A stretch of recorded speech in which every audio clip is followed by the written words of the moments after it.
Hello बच्चों, very good morning. KVM के YouTube channel में आपका स्वागत है। मैं Ajay Kumar with organic chemistry. हम पढ़ा रहे हैं चैप्टर नंबर 13 नाइट्रोजन युक्त क्रियात्मक समूह वाले कार्बनिक यौगिक। तो इसमें हम एमीन पढ़ रहे हैं। एमीन की रासायनिक अभिक्रियाओं में आज हम आगे नेक्स्ट पढ़ते हैं हिंसबर्ग अभिकर्मक से अभिक्रिया, यानी हिंसबर्ग अभिकर्मक से अभिक्रिया। अब देखो, हिंसबर्ग अभिकर्मक होता क्या है कि ये ऐसा रिएजेंट होता है जिसके माध्यम से हम प्राथमिक, द्वितीयक व तृतीयक एमीन में अंतर यानी उनका विभेद कर सकते हैं कि हमको दिया गया पदार्थ प्राथमिक एमीन है, सेकेंडरी एमीन है या टर्सरी एमीन है। तो इसकी जो संरचना होती है वो बेसिक संरचना होती है। इसका दूसरा नाम होता है बेंजीन सल्फोनिल क्लोराइड, यानी बेंजीन सल्फोनिल क्लोराइड से अभिक्रिया भी बोल सकते हैं हम। बेंजीन सल्फोनिल क्लोराइड, इसकी संरचना क्या होती है? जैसे हम प्राथमिक एमीन से इसकी अभिक्रिया कराते हैं,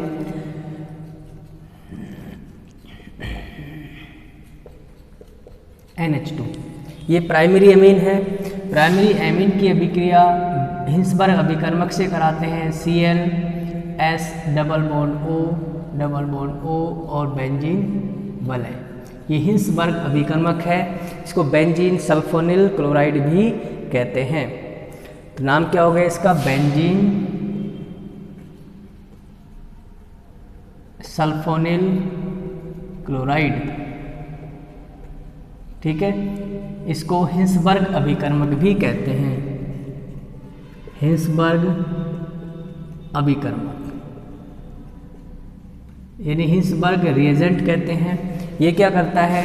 एमीन के हाइड्रोजन परमाणु से और Cl से अभिक्रिया करता है और HCl बाहर निकलता है, -HCl।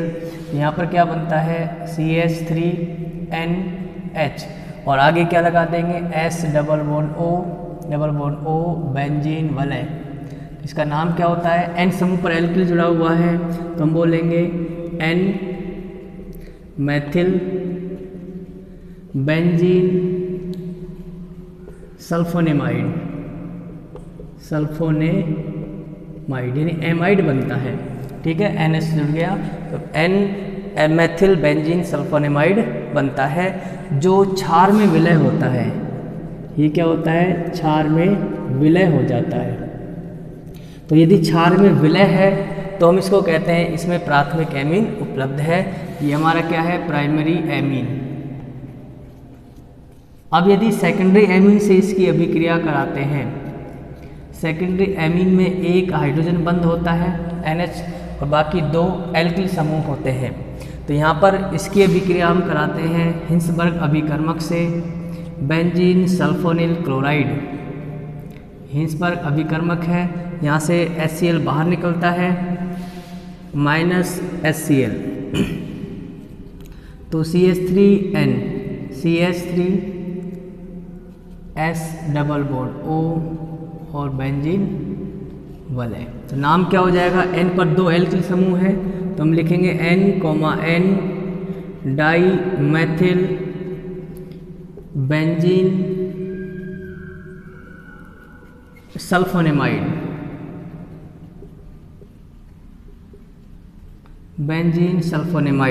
ठीक है।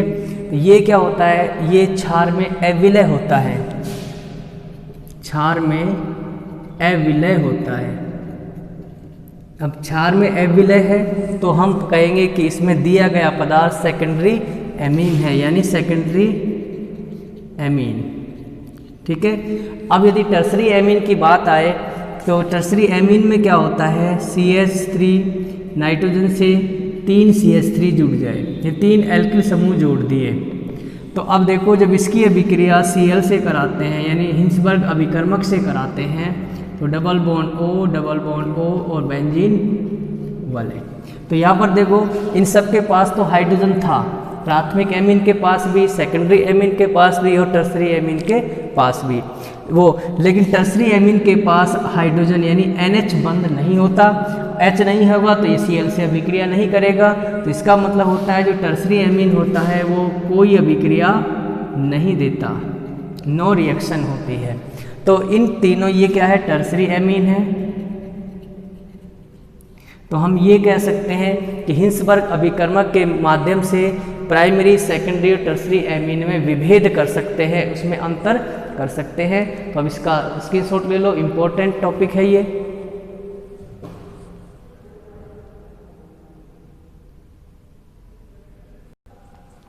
इसके बाद है एरोमेटिक एमीन की इलेक्ट्रॉन स्नेही प्रतिस्थापन अभिक्रियाएं।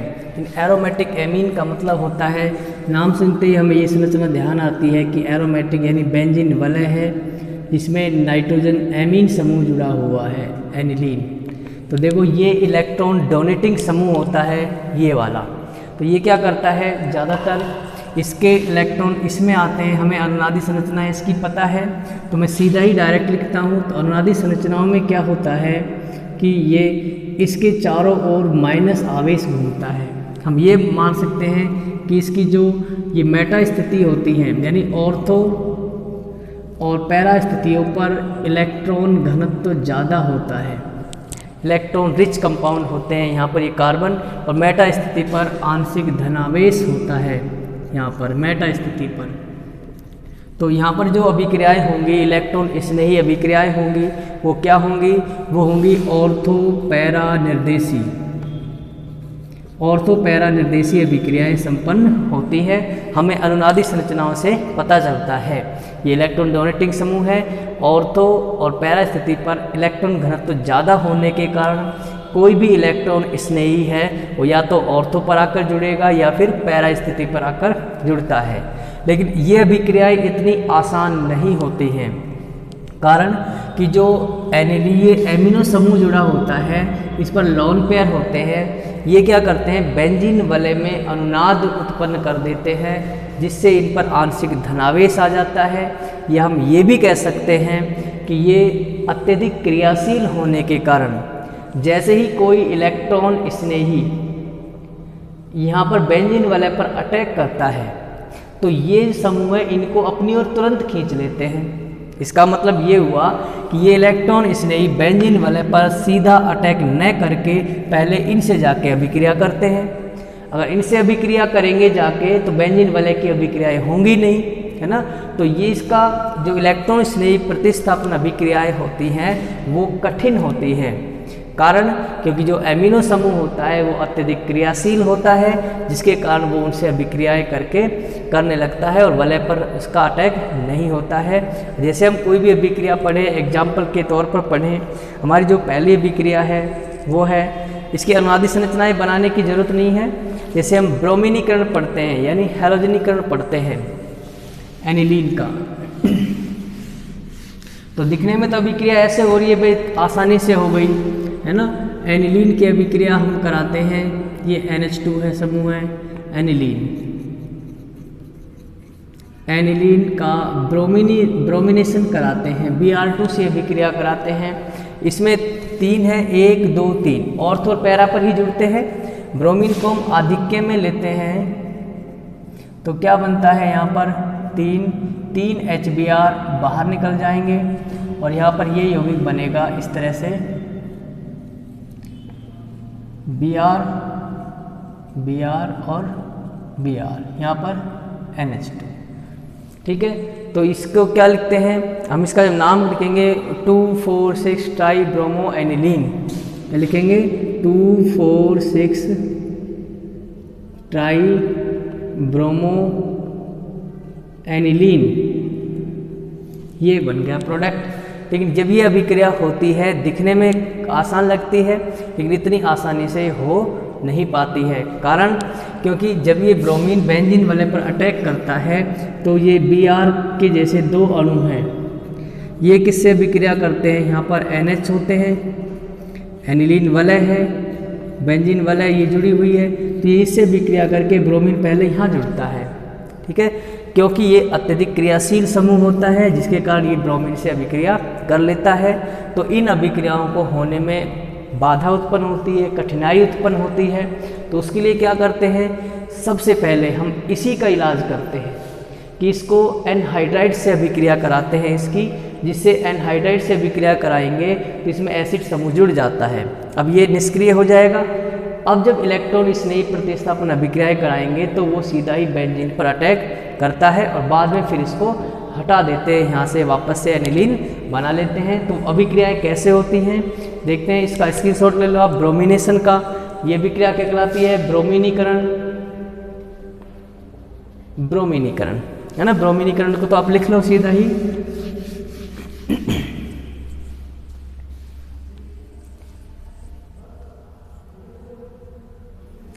तो सबसे पहले क्या करते हैं कि इस अन्य अभिक्रियाओं को संपन्न होने में कठिनाई होती है। कारण क्या होता है कि एनिलीन का ये समूह होता है ये अत्यधिक क्रियाशील होता है, जो इनसे इलेक्ट्रॉन इसने इससे पहले अभिक्रिया करता है, खुद आके जुड़ता है पहले, या इससे जाके जुड़ते हैं, वलय पर तो बाद में नंबर आता है। तो इस प्रॉब्लम से बचने के लिए क्या करते हैं, एनिलीन की अभिक्रिया एसिटिक एनहाइड्राइड से कराते हैं। तो जिससे एसिटिक एनहाइड्राइड से अभिक्रिया करा देंगे तो ये जो एनिलीन समूह है वो उसमें बिजी हो जाएगा, व्यस्त हो जाएगा, जिसके कारण वलय की अभिक्रियाएं संपन्न हो जाएंगी। तो किस तरह से होता है वो,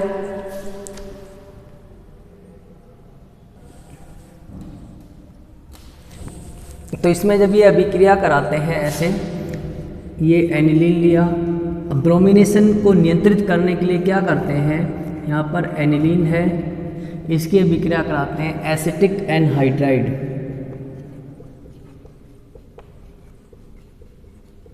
एसिटिक एनहाइड्राइड, एसिटिक एनहाइड्राइड से अभिक्रिया कराते हैं। एसिटिक एनहाइड्राइड कैसे बनता है भाई, जब एसिटिक अम्ल के दो अणुओं को जोड़ते हैं तो एसिटिक एनहाइड्राइड बनता है, जल के अणु का निष्कासन हो जाता है। ये अभिक्रिया किस में कराते हैं, पिरीडीन की उपस्थिति में कराते हैं। पिरीडीन की उपस्थिति में जब गर्म करते हैं तो यहाँ से कोई भी एक बंध टूट जाता है, इसका एक H बाहर निकल जाता है तो एमाइड बनता है।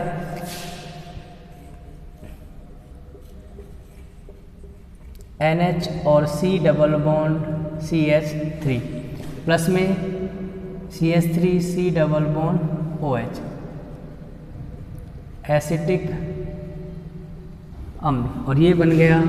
अब देखो इसको क्या बोलेंगे, एन फेनिल एथेनेमाइड बोलेंगे। तो एमाइड बन गया है ये समूह, तो इसका नाम क्या हो जाएगा, एन मैथिल या एन फेनिल। यहाँ पर जो प्रतिस्थापी जुड़ा हुआ है नाइट्रोजन से वो कौन है, फेनिल है, C6H5। तो एन फेनिल एथेनेमाइड बनता है। इसका जो एमाइड बना वो क्या हो गया, एन फेनिल 1,2 एथेनेमाइड, ये बन गया। अब इसका मतलब ये हुआ कि जो हमारा एमिनो समूह था वो इसमें बिजी हो गया। अब इस पर वलय पर ब्रोमीन जब अटैक करता है, इसका ब्रोमीनीकरण कराते हैं हम यहाँ पर, NH C double bond O CH3 plus में Br2 से अभिक्रिया कराते हैं, ब्रोमिनेशन कराते हैं। तो ऑर्थो पर पैरा पर ये अटैक करता है। तो ऑर्थो पैरा पर जब अटैक करता है तो इसमें जो मेजर प्रोडक्ट बनता है वो पैरा उत्पाद बनता है। यहाँ पर ये है NH C double bond CH3, यहाँ पर जुड़ गया Br, क्या बाहर निकल गया, HBr बाहर निकला। तो ये अधिक मात्रा में बनता है, मेजर प्रोडक्ट है। पैरा भी बनता है लेकिन वो पैरा अधिक बनता है, ऑर्थो कम बनता है। क्लियर है यहाँ तक। अभी आगे अब क्या, ब्रोमीन जुड़ गया इससे वलय से, अब इसको हटा देते हैं, इसका जल अपघटन कराते हैं, आगे जल से अभिक्रिया कराएंगे तो क्या हो जाएगा, यहाँ पर वापस से एनिलीन समूह जुड़ जाएगा और यहाँ पर क्या हो गया, Br प्लस में एसिटिक अम्ल का एक अणु यहाँ पर बाहर निकल जाता है, एक यहाँ पर, दो एसिटिक अम्ल जुड़ते हैं तभी तो एनहाइड्राइड बनता है। ये हमारा बन गया para bromo aniline,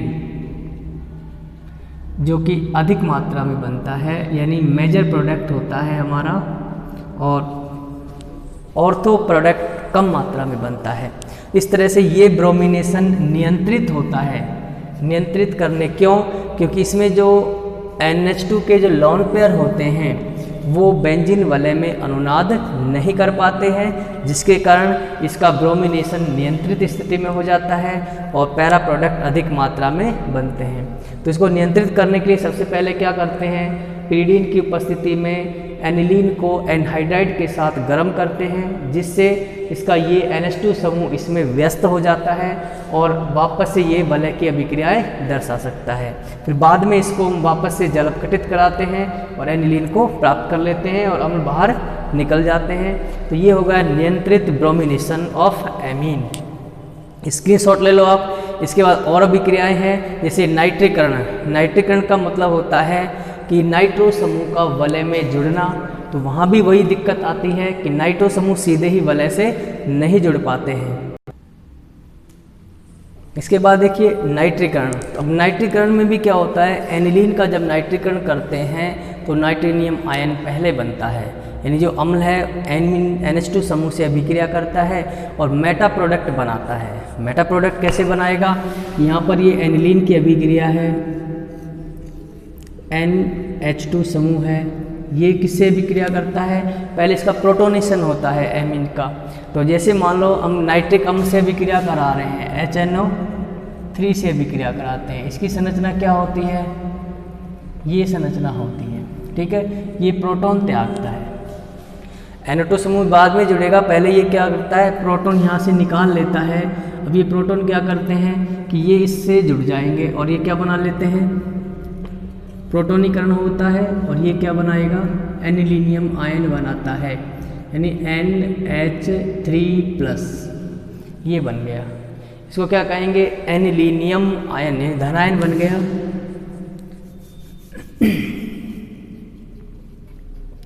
anilinium ion, anilinium ion का मतलब प्लस हो गया। तो ये क्या करता है, समूह बेंजीन वलय के इलेक्ट्रॉनों को अपनी ओर खींचता है, जिससे क्या होगा, अब यहाँ पर देखो एनिलीनियम आयन है, इसके लोन पेयर यहाँ पर काम आ गए।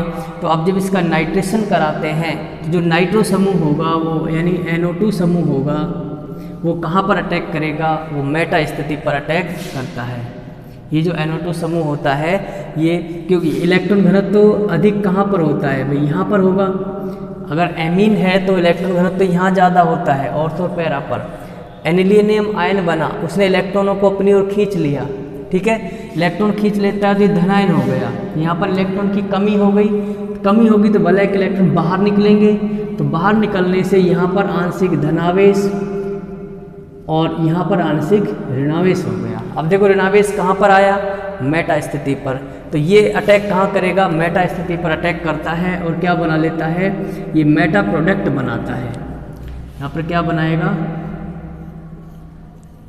मेटा प्रोडक्ट NO2 और NH3+, ये मेटा उत्पाद बना लेता है। अभी मेटा उत्पाद में क्या होगा, विप्रोटोनीकरण हो जाएगा, -H+ बाहर निकल गया और ये प्रोडक्ट बन गया हमारा NO2 और NH2, यानी मेटा नाइट्रो एनिलीन, ठीक है, मेटा प्रोडक्ट बनता है। अब इस समस्या से बचने के लिए क्या करते हैं, वही करते हैं, जबकि हमें बनाना क्या है, हमारी जो अभिक्रिया में होते हैं वो क्या बनते हैं, ऑर्थो और पैरा प्रतिस्थापी होते हैं। क्या होते हैं, ऑर्थो पैरा प्रतिस्थापी उत्पाद बनते हैं। यहाँ पर क्या बन गया, मेटा स्थापित उत्पाद बन गया, मेटा, जबकि हमें बनाना क्या है, ऑर्थो और पैरा। तो क्या करते हैं, इस समस्या से बचने के लिए एनिलीन का फिर एसिटिक एनहाइड्राइड से अभिक्रिया कराते हैं, उसके बाद ये ऑर्थो पैरा प्रोडक्ट बनते हैं। इसका स्क्रीनशॉट ले लो, इसके बाद हम करेंगे इसी की अभिक्रिया है।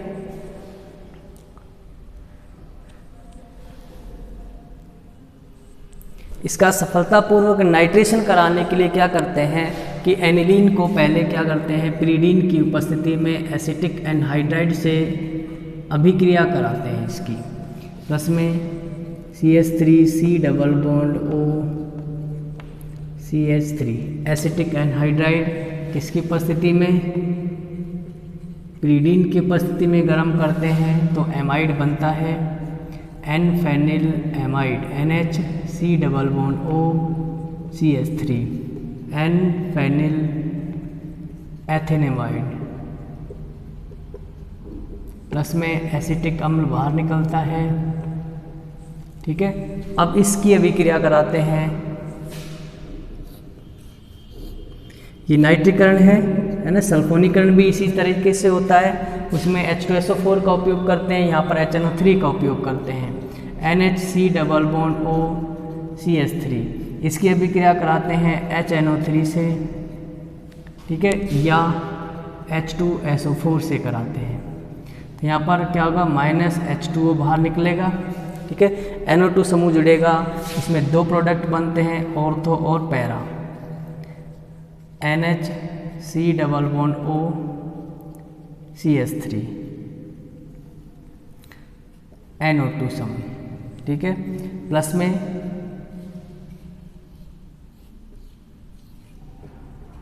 NHC डबल बॉन्ड OCH3 और NO2 समूह। अब इसका क्या कराते हैं, आगे भी प्रोटोनीकरण कराते हैं, H+ वो जल अपघटन करा देते हैं, HOH से अभिक्रिया कराएंगे, -CH3C डबल बॉन्ड OH बाहर निकल जाएगा और यहाँ पर क्या बनेगा, NO2 NH2 para nitro aniline. ठीक है, ये बन गया। तो ये जो बनता है ये मेजर प्रोडक्ट बनता है अधिक मात्रा में। ठीक है, ये अधिक मात्रा में बनता है, अधिक मात्रा में बनता है तो ये इसमें बदल जाता है, ये कम बनता है। इसका नाम होता है ऑर्थो नाइट्रो उत्पाद, या एथेनेमाइड है ना, तो ऑर्थो नाइट्रो उत्पाद है, वो पैरा नाइट्रो उत्पाद है। अधिक मात्रा में इस तरह से नाइट्रेशन आसानी से हो जाता है। इसका आसानी से नाइट्रेशन करने के लिए हम एनहाइड्राइड का उपयोग करते हैं, जो एमिनीन समूह के NH2 समूह को बिजी कर देता है, व्यस्त कर देता है, और इनका इलेक्ट्रॉन स्नेह प्रतिस्थापन अभिक्रियाएं आसानी से हो जाती हैं। ये हो गई एनिलीन की रासायनिक अभिक्रियाएं। इसके बाद अगला टॉपिक पढ़ेंगे इसमें, ये तो एमीन था, अब है डाईएजोनियम लवण। देखो, डाईएजोनियम लवण ये क्या होते हैं, दो तरह के होते हैं, एलिफेटिक और एरोमेटिक। यदि बेंजीन वाले हैं ये क्या कहलाते हैं, एरोमेटिक, जो अधिक स्थायी होते हैं, अधिक स्थायी होते हैं क्योंकि इनमें अनुनाद पाया जाता है। जबकि एलिफेटिक जो एजोनियम लवण होते हैं वो क्या होते हैं, ये है एलिफेटिक, ये अस्थायी होते हैं क्योंकि इनमें अनुनाद नहीं पाया जाता।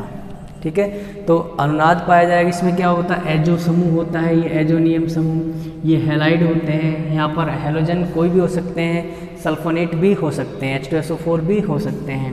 तो इसमें एरिनियम जो आयन होता है उसमें अनुनाद किस तरह से होता है, जैसे मान लो बेंजीन वलय है, ये इसको बेंजीन वलय को इस तरह से दिखा देते हैं हम, यहाँ पर यहाँ जुड़े हुए हैं N double bond N nitrogen, तो इसमें दो इलेक्ट्रॉन यहाँ पर आ गए, एक इलेक्ट्रॉन यहाँ पर है, ये इस तरह से 1 2 3 4 और एक ये 5 होते हैं। अब इस पर देखो एक चीज़ और होती है, इस पर प्लस आवेश होता है, धनात्मक आवेश होता है। धनात्मक आवेश का मतलब होता है, यानी ये N2 प्लस है, N2 प्लस का मतलब होता है वलय से इलेक्ट्रॉनों को अपनी ओर खींचता है, इलेक्ट्रॉन आकर्षित समूह है, तो ये वलय के इलेक्ट्रॉनों को खींचता है। तो इसमें किस तरह के अनुनादी संरचनाएं बनती हैं, इस तरह से डाईएजोनियम लवण में अनुनादी संरचनाएं पाई जाती हैं। NH2 समय इलेक्ट्रॉन अट्रैक्टिंग होता है। यहाँ पर देखो नाइट्रोजन के पायतम कोश में 5 इलेक्ट्रॉन होते हैं, तो यहाँ पर जैसे वलय जुड़ी हुई है, नाइट्रोजन का एक इलेक्ट्रॉन तो यहाँ पर काम आ जाता है इससे जुड़े हुए होने में, बाकी बचते हैं 4 1 2 3। और इसमें क्या होगा, जो दो बंध बनते हैं यहाँ पर डबल बॉन्ड, यहाँ पर 3 बंधों से ये दूसरा नाइट्रोजन जुड़ जाता है। इसमें 2 लोन पेयर होते हैं। नाइट्रोजन में 5 इलेक्ट्रॉन होते हैं, मैं इनको ऐसे दर्शा देता हूँ, ये और ये 5वां इसका इलेक्ट्रॉन हो गया। अब यहाँ पर 1 2 3 4 5 और एक 6 इलेक्ट्रॉन, 6 इलेक्ट्रॉन का मतलब होता है कि यहाँ पर क्या होगा कि इसमें जो ये वलय से जब जुड़ता है तो नाइट्रोजन 1 2 3 4 बंध बनाता है, तो इस पर आंशिक धनावेश आ जाता है। तो ये जो NH2 समूह होता है, N2 समूह प्लस होता है, ये एजो समूह कहलाता है, एजोनियम। ठीक है, अब इसको बनाते कैसे हैं, डाई एजोनियम लवण बनते कैसे हैं, उनकी बनाने की विधियाँ हैं। इसकी अनुवादित संरचनाओं का स्क्रीनशॉट ले लो आप इसका। इसको बनाने की विधि हमने पहले भी पढ़ी हुई है। डाई एजोनियम लवण कैसे बनते हैं कि जब एनिलीन की अभिक्रिया नाइट्रिक आयन मिश्रण से कराते हैं तो डाई एजोनियम लवण बनते हैं। तो आप इसका स्क्रीनशॉट ले लो, फिर इसको बनाने की विधि करते हैं हम। डाई एजोनियम लवण को बनाने की विधियाँ,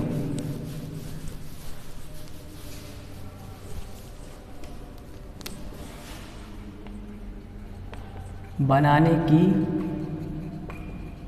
विधियाँ। डाइएजोनियम लवण को एनिलीन से बनाते हैं।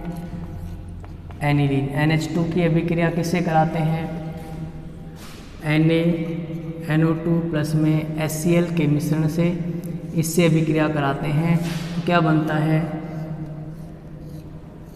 बेंजीन डाई एजोनियम क्लोराइड बनता है। यहाँ पर देखो संरचना हमने उसमें भी बताई थी, NO2 समूह जुड़ता है इसमें, तो यहाँ से जो एनिलीन का जो समूह होता है, यहाँ से जल का अणु बाहर निकल जाएगा और यहाँ पर बनेगा ये N डबल बॉन्ड N। 2 बंध टूटे थे, 2 इसमें होते हैं, तो हम इसको शॉर्ट में ऐसे लिख सकते हैं, यहाँ पर N2 और यहाँ पर लिख देंगे OH। ठीक है, OH कहाँ से आया, तो यहाँ पर देखो जो NH2 जो N डबल बॉन्ड O समूह होता है वो किस तरह से अभिक्रिया करता है। सबसे पहले सोडियम, यहाँ पर HCl के 2 अणु काम में आते हैं, तो सबसे पहले तो क्या बनता है, यहाँ N2OH बनता है। इसके बाद इसका जब दूसरे HCl से अभिक्रिया कराते हैं, दूसरा अणु यहाँ पे काम आएगा, -H2O बाहर निकलेगा और क्या बनाएगा ये बेंजीन डाई एजोनियम क्लोराइड, ये माइनस और ये प्लस, ये बन गया बेंजीन डाई एजोनियम क्लोराइड, है ना। HCl से अभिक्रिया कराते हैं तो बेंजीन डाई एजोनियम क्लोराइड बनता है। ये बेंजीन डाई एजोनियम हाइड्रोक्साइड बनता है, बेंजीन डाई एजोनियम हाइड्रोक्साइड, जो HCl से अभिक्रिया करके बेंजीन डाइएजोनियम क्लोराइड को बना देता है। तो ये इसको बनाने की विधि हो गई, किससे बनाते हैं, एनिलीन से बनाते हैं। ठीक है, ये एरोमेटिक यौगिक है, एलिफेटिक कम स्थायी होते हैं, इसलिए इनको बनाया जाता है। ये अभिक्रिया बेंजीन, इसको बनाने की विधि क्या कहलाती है, डाई एजोटीकरण, एजोटीकरण भी कहते हैं। यानी बेंजीन डाई एजोनियम लवण बनाने की प्रक्रिया को डाई एजोटीकरण के नाम से भी जानते हैं। तो इस तरह से डाई एजोटीकरण से इसमें बेंजीन डाई एजोनियम क्लोराइड या हैलाइड बनाते हैं। इसके रासायनिक अभिक्रियाएं यानी किस किस से अभिक्रिया करता है, कई तरह की अभिक्रियाएं करता है। नाइट्रोजन समूह की N2 समूह की अभिक्रियाएं जिनमें N2 बाहर निकलता है और Cl यहाँ पर आकर जुड़ जाता है, या इससे फिनॉल भी बना सकते हैं। यहाँ से अभिक्रिया कराई युग्मन अभिक्रियाएं भी दर्शाता है और बेंजीन वाले की अभिक्रियाएं भी दर्शाता है। तो इसके बाद इसका स्क्रीनशॉट ले लो। इसके बाद हम पढ़ेंगे इसकी रासायनिक अभिक्रियाएं, डाई एजोनियम क्लोराइड की रासायनिक अभिक्रियाएं। यानी ये 2 तरह की अभिक्रियाएं दर्शाता है, जिनमें N2 समूह के विस्थापन वाली अभिक्रियाएं, जिनमें N2 समूह बाहर निकलता है, और वे अभिक्रियाएं जिनमें N2 समूह बाहर नहीं निकलता, यानी युग्मन अभिक्रियाएं दर्शाता है। तो इसकी कुछ रासायनिक अभिक्रियाएं हैं, जैसे यहाँ पर पहले भी वो अभिक्रियाएं हम पढ़ चुके हैं, जैसे उनके नाम है सैंडमेयर अभिक्रिया। सैंडमेयर अभिक्रिया कब होती है, जब बेंजीन डाई एजोनियम क्लोराइड को कॉपर क्लोराइड की उपस्थिति में गर्म करते हैं तो एल्किल हैलाइड बनते हैं। एरिल हैलाइड उसमें पढ़ा था हमने, C6H5N2Cl माइनस और प्लस, इसको CuCl या HCl की उपस्थिति में हम इसको गर्म करते हैं तो क्या बनता है, C6H5Cl बनता है, प्लस में N2 बाहर निकल जाता है। तो ये एरिल हैलाइड बन गया। ठीक है। तो एरिल हैलाइड बनाने की ये विधि क्या कहलाती है? ये सैंड मेयर विधि कहलाती है, सैंड मेयर विधि। इस तरह से ये अभिक्रिया में पहले भी पढ़ी हुई हैं, उनका रिवीजन ही एक तरह से हम और भी अभिक्रियाएं बनाते हैं, फिनॉल भी बनाते हैं। किस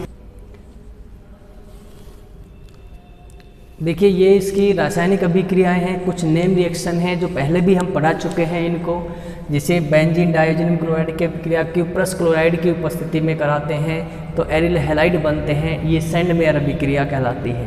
तो सैंड मेयर अभिक्रिया का ही सुधरा हुआ रूप होता है कि जब डाइऑक्सिनियम क्लोराइड की अभिक्रिया कॉपर साइनाइड व पोटेशियम साइनाइड से कराते हैं तो एरिल साइनाइड बनते हैं, जो गाटरमान अभिक्रिया कहलाती है। इनका आगे अपचयन कराते हैं तो कार्बोक्सिलिक अम्ल भी बन जाते हैं। तो ये दोनों आपस में सेम अभिक्रियाएं हैं, सुधरा हुआ रूप है। इसका आगे हम अभिक्रिया कराते हैं तो एरिल हैलाइड भी बनते हैं। इसके बाद ये है कि डाइऑक्सिनियम लवण की पोटेशियम आयोडाइड के जलीय विलयन के साथ गर्म करते हैं तो एल्किल आयोडाइड फेनिल आयोडाइड बनता है और नाइट्रोजन गैस बाहर निकल जाती है।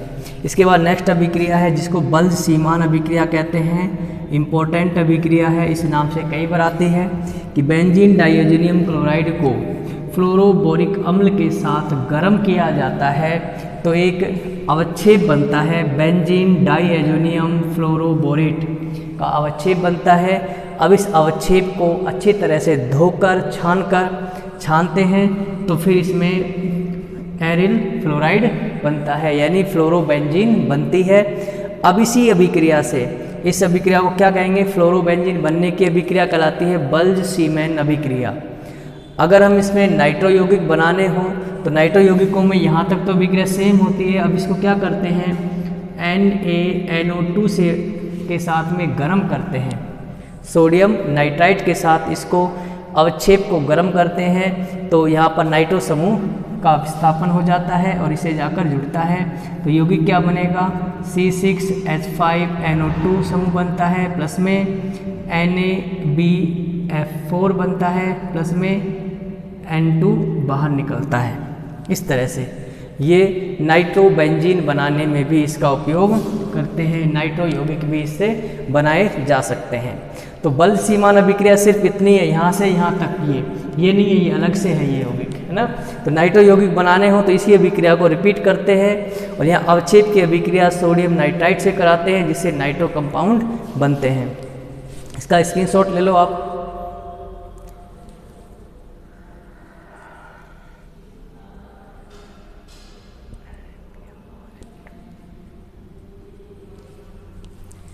इसके बाद और भी कुछ अभिक्रियाएं हैं जैसे फिनॉल का निर्माण, बेंजीन का निर्माण।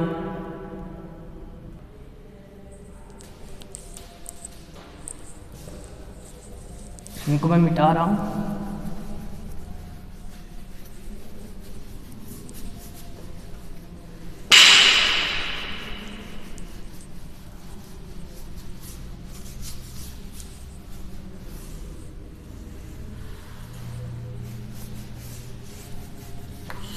अब बेंजीन डाइऑक्सिनियम क्लोराइड से हमें फिनॉल बनाना है।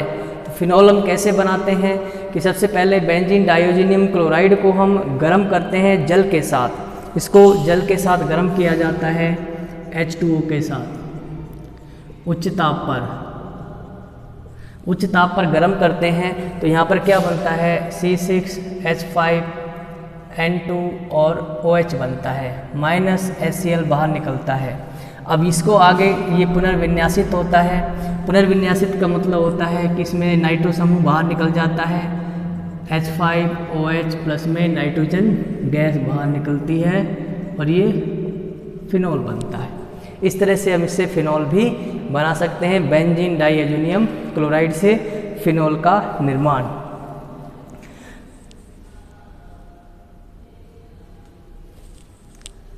ये होता कैसे है? इसे मान लो ये हमारे पास बेंजीन वाला है, यहाँ पर जुड़ा हुआ है 2 नाइट्रोजन और ये एक ऑक्सीजन OH। तो क्या होगा कि ये बेंजीन वाले हैं, यहाँ पर ये OH का ये इलेक्ट्रॉन इसके पास आया, ये इसके पास आया, तो OH माइनस का हो गया, कार्बन प्लस का हो गया, ये यहाँ पर आकर जुड़ जाएगा और ये नाइट्रोजन ट्रिपल बॉन्ड N बाहर निकल जाएगा नाइट्रोजन गैस के रूप में। तो इस तरह से हम फिनॉल भी बना सकते हैं और डाईएजोनियम क्लोराइड से हम बेंजीन भी बना सकते हैं। तो बेंजीन का निर्माण कैसे करते हैं कि इसकी अभिक्रिया एथेनॉल से कराते हैं। C6H5N2Cl- इसकी अभिक्रिया कराते हैं CH3CH2OH, एथेनॉल से इसके साथ गर्म करते हैं तो बेंजीन बनती है C6H6, ये हो गई बेंजीन। अब बेंजीन बनती है, प्लस में नाइट्रोजन बाहर निकल जाती है N2 के रूप में, और जो बाई प्रोडक्ट होते हैं वो एल्डिहाइड और HCl के रूप में बाहर निकल जाते हैं। यहाँ पर हम लिखेंगे एल्डिहाइड CH3C+H प्लस में HCl प्लस में N2, ये बेंजीन बनती है इस तरह से। तो ये हो गई बेंजीन डाईएजोनियम क्लोराइड की रासायनिक अभिक्रियाएं। तो मेन अभिक्रियाएं थी जो हमने करा दी हैं। इसके बाद आती है इसकी, इन सभी अभिक्रियाओं में N2 बाहर निकल रहा था, यानी ये वे अभिक्रियाएं हैं जिनमें N2 समूह का विस्थापन होता है। अब वो अभिक्रियाएं पढ़ेंगे बेंजीन डाईएजोनियम क्लोराइड की जिनमें N2 बाहर नहीं निकलता है, यानी N2 की विस्थापन जिसमें नहीं होता है वो अभिक्रियाएं, जैसे उनमें आती हैं युग्मन अभिक्रियाएं। तो हम यहाँ हेडिंग डाल लो, वे अभिक्रियाएं जिनमें N2 बाहर नहीं निकलता। कपलिंग अभिक्रियाएं, युग्मन अभिक्रियाओं में क्या होता है कि जो दो बेंजीन वलय होती हैं वो एजो समूह से जुड़ जाती हैं। जैसे हम बेंजीन डाईएजोनियम क्लोराइड की अभिक्रिया कराते हैं, बेंजीन डाईएजोनियम क्लोराइड ये है हमारे पास, है ना, N2Cl, इसकी अभिक्रिया कराते हैं फिनॉल के साथ, ये फिनॉल है। तो फिनॉल में हर कार्बन पर हाइड्रोजन होता है, तो पैरा स्थिति को सामने लाते हैं, तो पैरा स्थिति पर उत्पाद ज़्यादा बनते हैं। तो यहाँ पर ये अभिक्रिया होती है युग्मन अभिक्रिया, HCl बाहर निकल जाएगा, N2 से ये दूसरी समूह जुड़ जाएगा, और यहाँ पर क्या बनेगा जब इसको गर्म करते हैं -HCl, तो दो बेंजीन वलय आपस में जुड़ जाती हैं, किससे, एजो समूह से जुड़ जाती हैं, OH। तो इसका नाम क्या हो जाता है, पैरा हाइड्रोक्सी एजो बेंजीन। तो इसका नाम क्या होगा, पैरा हाइड्रोक्सी एजो बेंजीन, जो एक रंजक होता है, पैरा हाइड्रोक्सी एजो बेंजीन। ठीक है, इसी तरह से हम डाईएजोनियम लवण की अभिक्रिया एनिलीन से कराते हैं। एनिलीन में प्राइमरी सेकेंडरी कोई सा भी ले सकते हैं, उस हिसाब से अलग अलग तरह के रंजक बनते हैं। एनिलीन में भी क्या होता है, यहाँ पर H होता है, ये वलय हो गई, यहाँ पर NH2 जुड़ गया, ये कैसा एमीन है, प्राथमिक एमीन है।